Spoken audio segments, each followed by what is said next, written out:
Çfarë mund të na thoni për obezitetin dhe barnat që përdoren për mjekimin e tij? Obeziteti. Obeziteti apo mbipesha është një gjendje komplekse që shkaktohet nga një kombinim faktorësh: biologjik, mjedisor, psikologjik dhe social e të tjerë. Obeziteti ose mbipesha nuk është vetëm një ngrënie e tepërt. Është rezultat i shumë proceseve që ndikojnë tek metabolizmi, sjelljet dhe mënyra jetesës. Shkaqet kryesore të obezitetit apo mbipeshës sipas shpeshësisë shkaktare janë: marrja e tepërt e kalorive, aktiviteti i ulur fizik, faktorët gjenetik, çrregullimet hormonale, disa lloje medikamentesh, stresi, ankthi, gjumi i pamjaftueshëm, faktorët mjedisor dhe social, ushqyerja emocionale e të tjerë.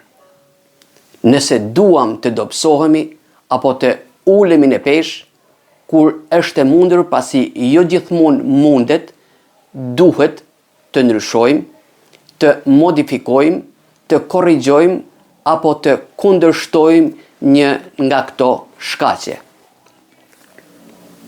Kur bëhet i nevojshëm mjekimi i obezitetit apo mbipeshës?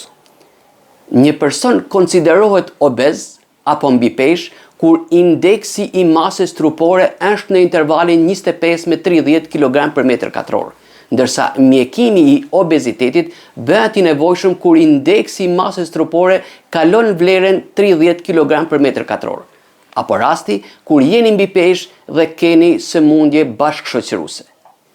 Indeksi i masës trupore është një mjet kontrolli mjekësor që mat raportin e gjatësisë me peshën dhe përveç të tjerave shërben për të vlerësuar sasinë e yndyrës trupore që ka një person. Indeksi i masës trupore llogaritet duke pjesëtuar peshën tuaj në kilogram me katrorin e gjatësisë në metra. Një shembull: një person me gjatësi 175 cm dhe peshë 80 kg, indeksi i masës trupore të tij do të ishte 80 pjesëtuar për 1.75 shumëzuar 1.75. Nëse kryejmë veprimin, vlera do të dalë 26. Indeksi normal i masës trupore është 18.5 deri 24.9 kg për metër katror. Mbi 25 është mbipesh. Obeziteti i rënd matet me shkallë. Mbi 30 është obeziteti i shkallës së parë. Mbi 35 obeziteti i shkallës së dytë. Mbi 40 obezitet i shkallës së tretë. Sipas një studimi, 4 deri në 10 të rritur amerikan janë mbipesh, ndërsa 1 në 10 prej tyre kanë obezitet të rënd, pra indeksi i tyre i masës trupore kalon 30 kg për metër katror.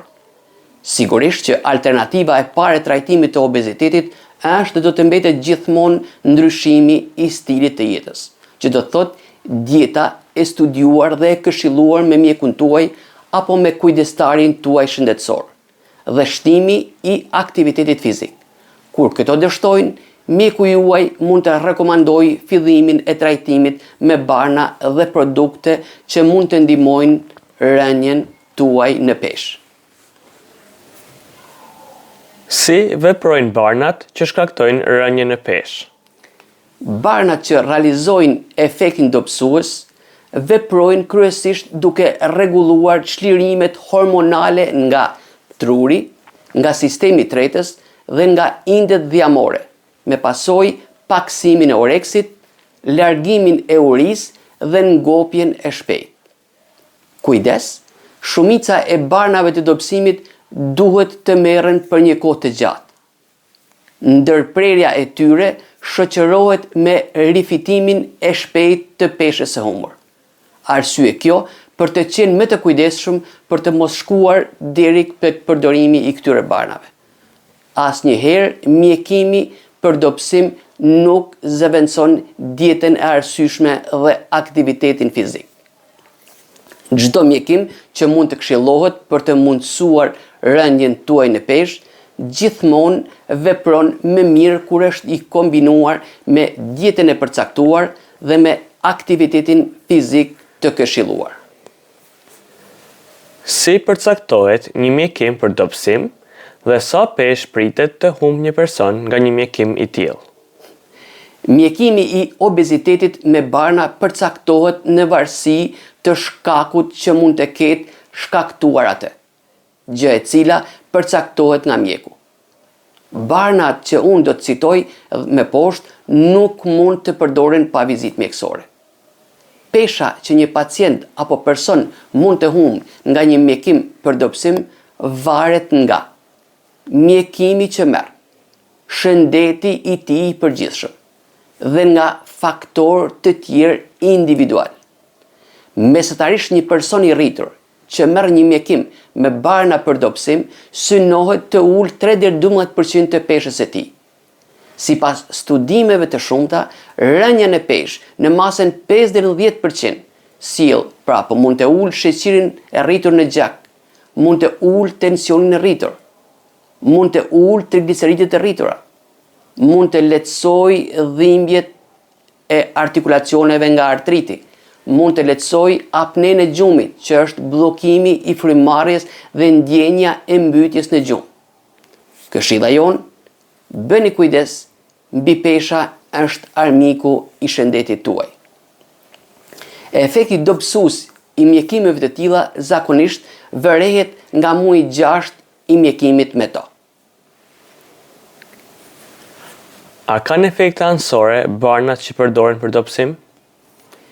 Edhe barnat që përdoren për dobësim kanë efektet e veta anësore, nga njëherë të rënda dhe të papritura, gjë e cila ka bërë kufizimin e përdorimit të tyre dhe në jo pak raste ka ndodhur edhe ndërprerja tyre nga përdorimi për këto arsye. Ndaj, bëni kujdes, ushqeni shëndetshëm dhe arsyeshëm në mënyrë që të mos shkoni tek përdorimi i këtyre barnave. Aq më tepër ti marrësh këto barna për çështje estetike dhe bukurie. Cilat janë barnat apo grup barnat dhe produktet kryesore që përdoren për të mjekuar obezitetin? Me çfarë mekanizmi veprojnë dhe cilat janë efektet anësore të tyre? Vendin e parë dhe efektin më të mirë dobësues sot e kanë barnat e quajtura agonistet receptorëve GLP1, pra imituesit e hormonit glukagon peptid. Barna të përlluara dhe që përdoren kryesisht për mjekimin e diabetit tip 2. Këto barna janë zbuluar dhe lejuar për përdorim këto 5 vitet e fundit. Me të njohurit dhe me të përdorshëm nërtojan, semaglutide ose ozembik, injeksion në lëkurë, zakonisht 1 herë në javë, një barë që ka bërë bujë të madhe dhe është reklamuar shumë në rrjetet sociale.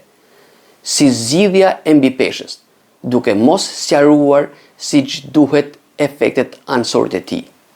Efekti i pritur ulës në peshë prej këtij bari është deri në 15% të peshës fillestare. Bar tjetër, liraglutide ose viktoza, injeksion në lëkurë, bëhet çdo ditë. Efekti i pritur për uljen në peshë deri në 8% të peshës fillestare. Një bar tjetër i këtij grupi i porsa miratuar nga Administrata Amerikane e Ushqimit dhe Barnave, pra FDA-ja, është tirzapeptide ose Zepbound ose Mounjaro. Për momentin, ky është bari më i fortë për uljen në peshë. Pritet që mjekimi me këtë bar të ul 22.5% të peshës trupore. Të gjithë këto barna ndonë se merren me injeksione nuk janë në grupin e insulinës. Sipas një studimi të kohëve të fundit, në Shtetet e Bashkuara të Amerikës, më shumë se 2% e të rritërve amerikan marrin një nga këto barna për të rënë në peshë.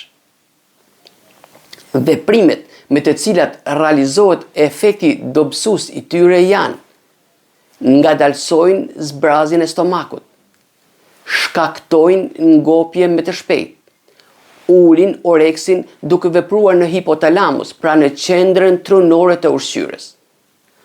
Përmirësojnë metabolizmin e glukozës, pra sheqerit në gjak, dhe ndjeshmërinë ndaj insulinës.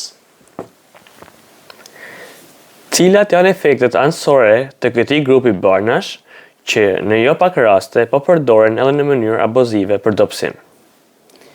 Efektet anësore të barnave të quajtura GLP1, pra imituesit e glukagon peptidit, dhe që sot kanë përdorim kryesor për uljen e peshë, janë ndjenja e fortë të vjedhurit.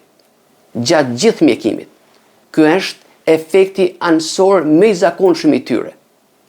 Të vjellat, diarrea, pra heqja e barkut, ose kapstheku, fryrje barku, refluks, pra kthim i acidit të stomakut, rrallë pankreatit, pra pezmatim të pankreasit, gur në tempë, hipoglicemi, pra rënje dhe sheqerit në vlera poshtë normales, humbje tepër e shpejtë në peshë, humbje të masës muskulare, deri në disa raste mund të shkaktojë edhe dëmtim të veshkave. Këshilla jonë, bëni kujdes me ato që janë në dorën dhe mundësitë tuaja.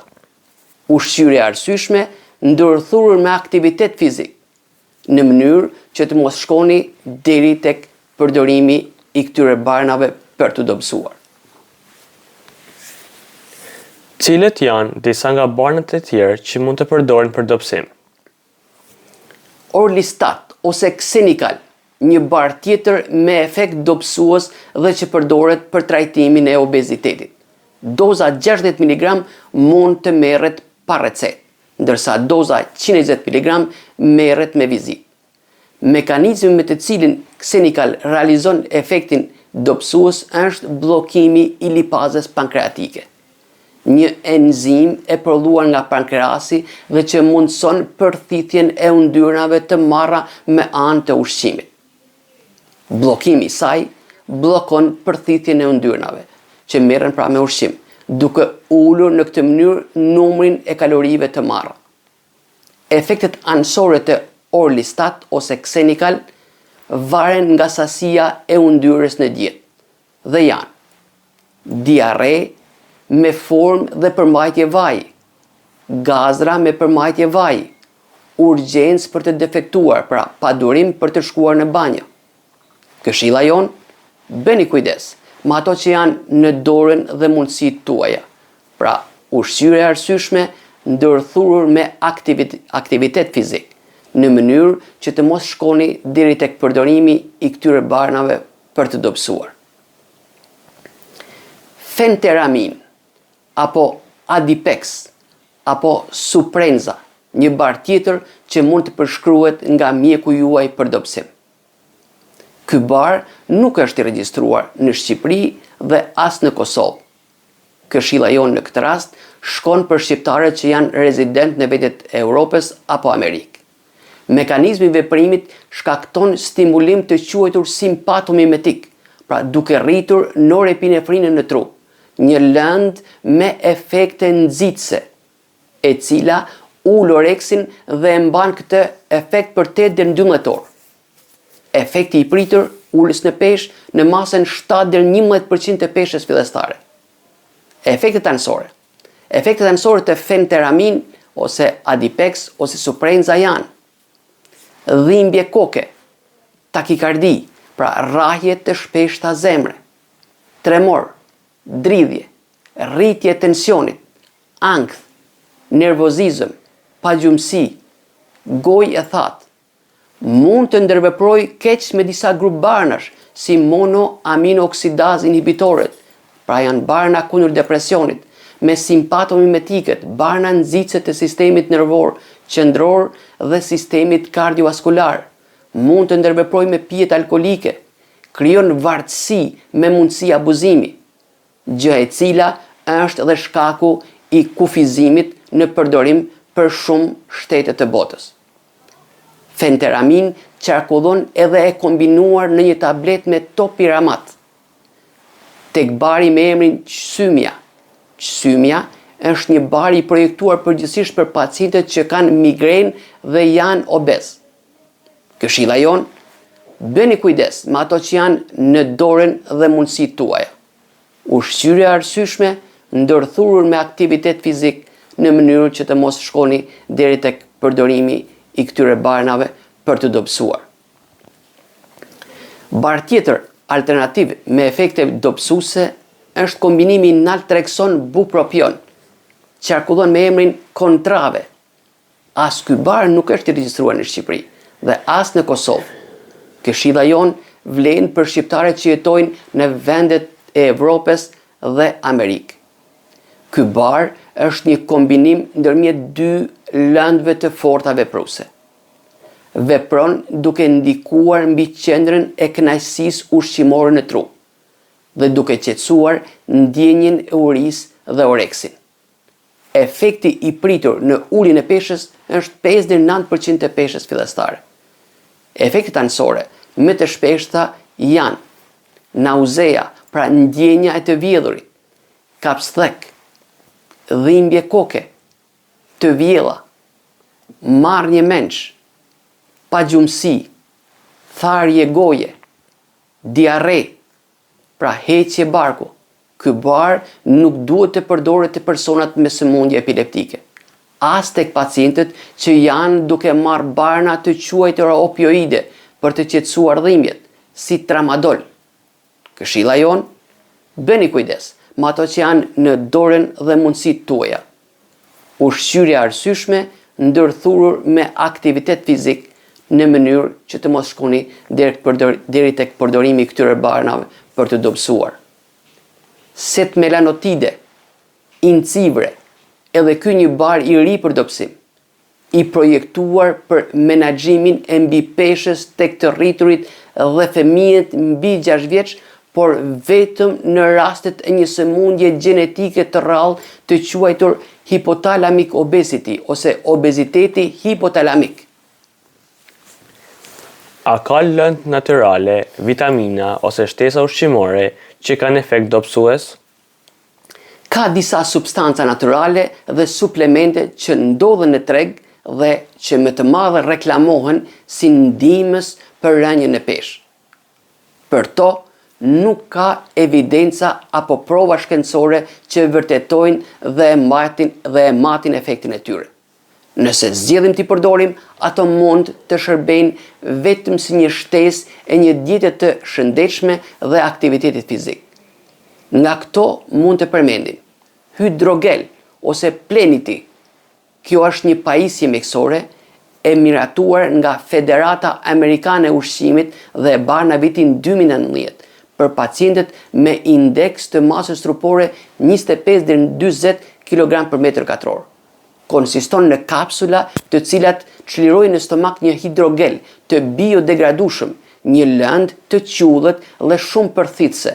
Gjeli ndihmon që të rritë ndjenjen e ngopjes, duke mundësuar personit të hajë më pak. Hidrogel plenity nuk ka efekte anësore të rënda, përveç se një ndjenjë parehatie dhe fryerje në stomak. Produktet me L-karnitin, CLA apo acidin linoleik i konjuguar dhe çaji jeshil. Këto janë lëndë natyrale me efekt të lehtë ulës në peshë, që janë përdorur dhe mund të përdoren për efektet e tyre dobësuese. Mekanizmi i veprimit. L-karnitin ndihmon transportin e acideve yndyrore në mitokondri. Në këtë mënyrë përshpejton metabolizmin dhe djegjen e kalorive. Disavantazhi i saj nuk ka efekt apo ka efekt minimal tek personat që nuk ushtrojnë aktivitet fizik. Acidi linoleik i konjuguar apo CLA shkakton një reduktim të vogël të yndyrës trupore. Në këtë mënyrë realizon dhe efektin dobësues.